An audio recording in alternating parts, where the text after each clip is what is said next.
说眼睛有双重的人他在看人的时候呢，就好像会把对方看透一样，会把你看穿。那双重的眼神在看人都会震慑到对方。对，那师尊呢，他是济公活佛倒装降世，他在归空之后的圣号为天然悟佛。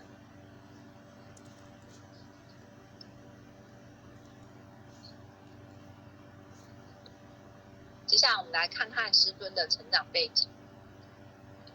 师尊从小呢天资聪颖，很会读书，但他本性又很忠厚。出生在一个小康。师尊的父亲在他小的时候呢，就亲自教他诗书那师尊呢，他长大之后呢，对国家也是有所抱负，志在四方，所以他在22岁的时候就离开地籍到上海当军官。23岁隔年，当兵的隔年，收到家书，上面写着说自己的父亲病危了。师尊他是一位孝顺的孩子，他就决定要马上返回家乡，想要尽孝心陪伴照顾父亲。那不幸的是呢，师尊他回到家乡不久父亲就去世了，所以师尊他决定他要把握孝敬母亲的机会，他决定要留在家里面陪伴母亲，操持家务。那在那一年呢，同时也是满清灭亡，那整个环境正式的进入民国时代。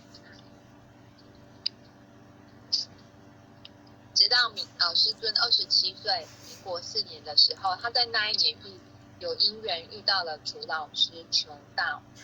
在那个年代点传师都称为老师。那这个因为其实他刚开始认识楚老师的时候，楚老师就度他嘛，向他宣扬阐扬孔孟一贯之道。但是师尊他一开始他不是很相信所以他是先请他的母亲去求道，去看看这个道是什么样的东西，再做决定。